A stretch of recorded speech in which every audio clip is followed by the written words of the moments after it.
Bonjour à tous, donc je vais quand même faire l'effort de parler en français. Vous avez tous reconnu ma nationalité suisse par mon accent, je pense qu'il n'y a pas de miracle à ce niveau-là. Je me présente rapidement, je m'appelle Sacha, je travaille en Suisse, je travaille avec GFI Procore. J'ai un background technologique, je suis spécialisé dans tout ce qui est traitement en temps réel. J'ai travaillé pour l'industrie des machines en Suisse, pour l'industrie horlogère, où j'ai mis en place des systèmes de mesure extrêmement précises. J'ai également travaillé pour le gouvernement suisse, où j'ai mis en place par exemple le vote électronique de la salle du Conseil national. Donc différents projets comme ça, informatiques de grande envergure. J'ai commencé à faire mon entrée dans le marché boursier il y a plusieurs années de là. Évidemment, ma carrière professionnelle m'a poussé très rapidement à partir d'un trading algorithmique. Voilà donc pour ce qu'il en est. Donc ce que je ne suis pas, et ne me posez pas de questions à ce niveau-là, je ne suis pas un trader. Si on va parler de technologie, maintenant je vais vous adresser à Mathieu. Alors, je vais commencer avec les premières questions. J'ai la chance d'être en contact avec beaucoup d'investisseurs particuliers en France à travers nos activités en dehors du trading, sur la formation, la programmation. Et on a beaucoup de questions qui reviennent régulièrement. Donc, je vais faire le porte-parole aujourd'hui de mes clients et de vous peut-être pour transmettre ces questions à Sacha. Donc la première, ça serait déjà de nous définir ce que signifie la haute fréquence. Et quelle est la différence entre la haute fréquence et la basse fréquence en matière de trading? Déjà, j'aimerais définir le mot fréquence. Alors, c'est quoi une fréquence? Une fréquence, c'est un nombre d'événements dans un temps donné. C'est comme ça qu'on définit une fréquence. On connaît tous les hertz, par exemple, dans la radio, les mégahertz, etc. Donc, c'est donc un nombre d'événements qu'on peut avoir sur une certaine période. Alors maintenant, si on replace ça dans le cadre de la bourse, on parle souvent de haute fréquence. Donc ça veut dire quoi? Est-ce que si je passe 30 ordres en une seconde, j'ai fait de la haute fréquence? C'est une question qu'on peut se poser. Bon, je peux passer 30 ordres en 30 secondes. Par contre, les ordres doivent être exécutés. Je peux en passer 100. S'ils ne sont pas exécutés, on a un problème. Donc finalement, c'est l'exécution de l'ordre qui est importante.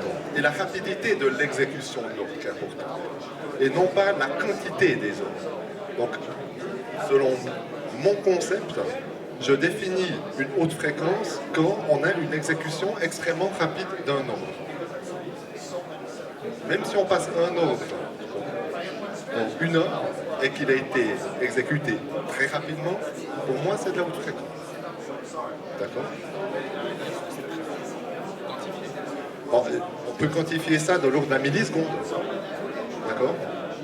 Donc, on pourrait très bien s'imaginer passer 500, 600, 800 ordres en une seconde. Ce qui est important, c'est que l'ordre soit exécuté. Et là, on est en haute fréquence. La basse fréquence, c'est quoi? Bon, ça, c'est ma propre terminologie. Pour moi, la basse fréquence, c'est du moment où on est dans l'ordre du dixième de seconde. J'associe assez facilement ça à du trading manuel. D'accord? Mais c'est une terminologie qui m'est propre. Voilà, je pense que vous avez des questions à ce niveau-là. Je pense que c'est clair pour tout le monde.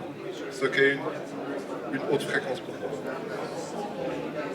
Alors deuxième question, est-ce que cette activité, je suis un trader particulier, est-ce que je peux exercer cette activité de chez moi? Est-ce qu'une connexion internet classique suffit? Ou est-ce qu'il faut une infrastructure plus complexe? Est-ce que c'est plus cher? Quelle est ma position par rapport à ce type de trading? Alors ça c'est la question clé. Alors évidemment, maintenant on va un peu démystifier tout ça, on va essayer de trouver un chemin. Je pense que la meilleure manière d'imager tout ça, je vais donner un exemple. Un exemple qui arrive à nous tous. On va appeler M. Dupont, par exemple. M. Dupont a un compte de trading. Il n'a pas le temps de trader à la maison. Il se dit, je vais me mettre au trading algorithmique. Qu'est-ce qu'il va faire? Il va aller compulser tous les sites internet. Il va essayer de se trouver un algo. Et il va aller mettre cet algo sur son ordinateur personnel. D'accord? Et c'est là souvent déjà que les problèmes commencent. J'aimerais déjà définir que l'ordinateur personnel, il sera forcément branché sur Internet. Internet chez vous, à la maison. D'accord? Donc, l'Internet de votre domicile peut être soumis à différentes fluctuations de rapidité. Il peut tomber en panne. Ou alors, vous partagez votre ligne avec d'autres personnes du quartier. Ou alors, vous avez votre épouse ou vos enfants qui sont en train de streamer un film et ça va vous manger toute la bande passante et il n'y a plus rien qui va passer. Donc déjà, la première chose, au niveau infrastructure, c'était bien ta question, Mathieu, à la base, ne faites pas tourner un algo sur votre ordinateur personnel. Donc ça, c'est déjà la première règle. Je pense que je vais directement continuer, je vais directement enchaîner, Mathieu. Pour aller un peu plus vite, on est un petit peu pris par le temps. Je continue avec Monsieur Dupont, en fait. Alors, Monsieur Dupont, quand il a regardé sur Internet, il avait des résultats absolument super. Hein, son algo qu'il a trouvé, il y avait 40 pages de défilement et ça coûtait 80 $, avec des résultats, des performances absolument extraordinaires. Donc, Monsieur Dupont, il est tout content, il va décharger ça, il va l'installer. Et puis, quand même, il aime bien prendre quand même un peu d'assurance. Qu'est-ce qu'il va faire? Il va faire ce qu'on appelle un backtest. D'accord? Donc qu'est-ce qu'il va faire? Il va essayer de simuler en fait cette stratégie sur un certain temps. Par exemple, une année, 6 mois, 1 mois, et puis voir les performances de son algo. Il vient d'acheter à 80 $. Alors, le backtest est super, c'est extraordinaire, tout va bien, la courbe monte bien, il y a très peu de pertes consécutives, hein, il est tout content et il est venu en conférence, Monsieur Dupont, donc il ne va pas faire ça sur son ordinateur privé, il va louer par exemple un ordinateur, un serveur virtuel par exemple, c'est pas la solution idéale, mais c'en est une. Okay? Et il va placer son algo sur cet ordinateur virtuel, il va mettre ça en marche, il va presque déjà écrire sa lettre de licenciement, enfin sa lettre pour partir en vacances, et le vendredi, quand il revient, ben patatras, il y a tout qui s'est cassé la figure. Et puis il n'y a rien qui marche. Alors qu'est-ce qui s'est passé? Pourquoi est-ce que cet algo n'a pas fonctionné? Pour ça, il y a différentes raisons. Alors déjà, il faut savoir que tous les algos qui sont mis sur le marché, une grande part des algos sont de toute façon comment est-ce qu'on peut dire ça quand ils sont optimisés, merci. Ils sont optimisés en fait pour une certaine période. Donc du moment où ils sont optimisés, ils vont créer des bénéfices, c'est super. Alors évidemment, c'est extrêmement facile de créer des algorithmes mathématiques sur le passé. Moi, j'arrive aussi. D'accord? Si vous me donnez l'euro-dollar durant les 6 derniers mois, je vous sors un algo absolument génial. Après, ça se casse la figure. Très bien. Alors ça, c'est la première chose qui s'est passée. Donc il est tout déçu. Et puis, deuxièmement, qu'est-ce qu'on va avoir? C'est qu'on va avoir une grande différence entre un backtest et puis la réalité. Alors, ces différences, elles sont. C'est que dans le backtest, on n'a aucun problème de réseau. Ça fonctionne toujours, vu que tout est en local. Pas de problème. En backtest, l'ordinateur tombe en panne. Évidemment, on backtest 6 mois en 30 minutes. Il ne va pas tomber en panne. Tout va bien. D'accord? Les liquidités ne manquent jamais en backtest. C'est merveilleux, tout est exécuté, c'est fantastique. D'accord? Ça, c'est aussi un point. C'est exécuté instantanément. Les spreads, les prix ne sont pas manipulés, il n'y a pas de manipulation. Pour autant que il faut bien savoir que les données historiques que vous utilisez sur certains courtiers sont aussi manipulées pour être le plus juste possible et puis que les backtests soient le plus performants possible, ça faut le savoir aussi. Hein. Avoir une bonne qualité de données, c'est pas toujours évident. Et puis, il n'y a aucun conflit et tout va bien. Donc en fait, on est dans les situations idéales. Et là, on a la différence. Et en fait, c'est là qu'on a la différence entre le backtest et la réalité. Et on voit que c'est par rapport à cette qualité en fait, d'exécution, cette qualité d'infrastructure, cette non-manipulation des prix, qu'un algo peut faire toute sa différence. Alors ça, c'est déjà une chose. Ce qui ne veut pas dire que le trading algorithmique ne vous est pas accessible. Bon, mais c'est pour poser un petit peu les... Voilà, c'est ça. Les contraintes sont totalement différentes. Donc ça pour poser un petit peu le décor. D'accord? Parce que, voilà. Dans l'intitulé de la conférence, on parle d'un trinôme stratégie, gestion, courtier. Donc on pourrait maintenant parler de ce trinôme en commençant par le premier vecteur qui est la stratégie. Qu'est-ce que tu entends par stratégie et en quoi elle est importante pour toi? Alors, ce que j'appelle une stratégie, non, il faut faire attention, parce que il faut être honnête. Le marché boursier est complètement erratique, c'est-à-dire que personne n'est en mesure de savoir ce qui va se passer dans les 3 prochaines minutes. Ça, c'est la réalité. D'accord? Donc, à partir de là, on essaie de créer des modèles mathématiques.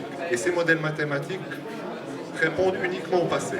On n'a pas d'autre solution. On ne connaît que le passé. On connaît juste le présent, là, nous, maintenant, comme ça, et on ne connaît absolument pas le futur. D'accord? Donc on n'a aucun moyen de le savoir.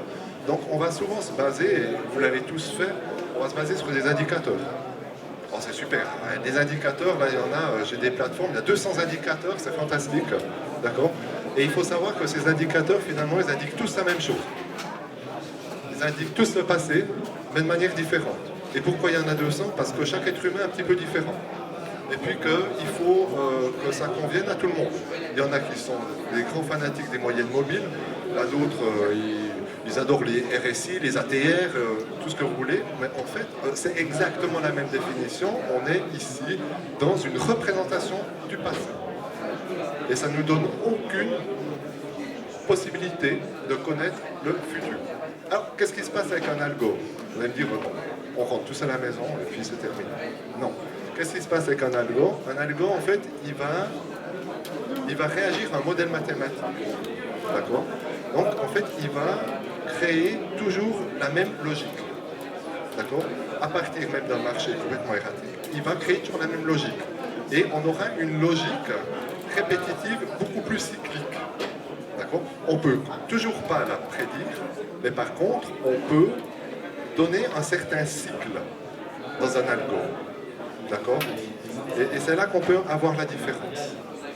Mais en aucune manière, je peux prétendre avoir réussi à créer un algo capable de prédire l'avenir.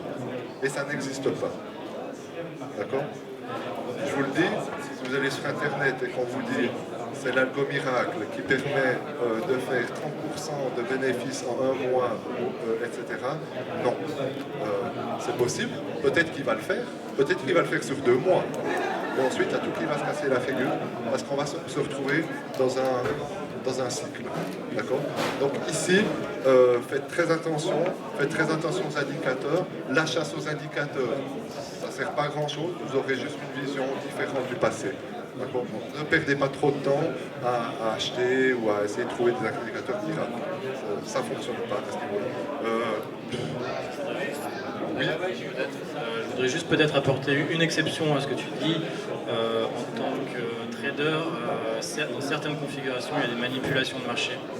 Et là, c'est peut-être le moment où on peut prédire ce qui va se passer, non pas à long terme, mais dans la minute qui suit, dans les 2 minutes qui suivent. Je vous donne un exemple.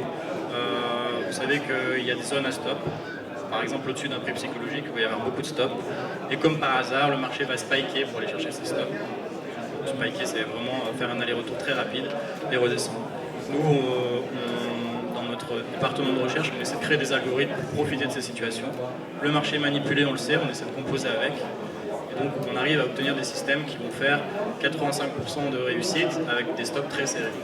C'est quand même possible de prédire un minimum les choses dans ces genres de situations, mais c'est des moments, je dirais, très marginaux. Ça va être pendant les news, ça va être la nuit quand il n'y a pas de liquidité. Systématiquement, quand le marché en fait manque de liquidité, où là les market makers, le marché en lui-même va pouvoir comment faire des spikes pour aller manipuler les cours. Voilà. C'est peut-être la seule exception. Sinon, je suis d'accord qu'à long terme, il n'y a absolument rien qui peut nous garantir l'orientation d'une devise. Alors Mathieu, tu parlais des macroéconomiques, hein. Ces fameuses nouvelles, hein. On en a tous, on en voit tous. Dès qu'il y a une nouvelle tac, il y a quelque chose qui bouge, etc. J'aimerais vous donner une image. J'ai trouvé une image des macros parce que imaginez-vous un cargo, un grand cargo, et sur ce cargo, il y a des petites voitures. Et ces petites voitures, elles circulent comme ça sur le cargo, hein, de manière tout à fait indépendante. Et ces petites voitures, c'est vous. Il n'y a aucune règle. Et tout le monde circule, font des petits accidents, etc. Tout le monde fait ce qu'il veut. Et en fait, le grand cargo, lui, il prend une direction comme ça générale. D'accord? Et puis, en fait, c'est le cours du marché. D'accord?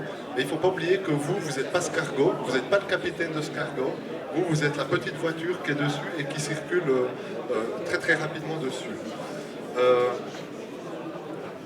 Maintenant, j'aimerais encore revenir, et je crois que c'est un point extrêmement important, c'est un petit peu aussi le point central de cette conférence aujourd'hui, c'est finalement qu'est-ce que j'ai à disposition et comment je peux entrevoir de faire du trading algorithmique à titre privé ou à titre institutionnel.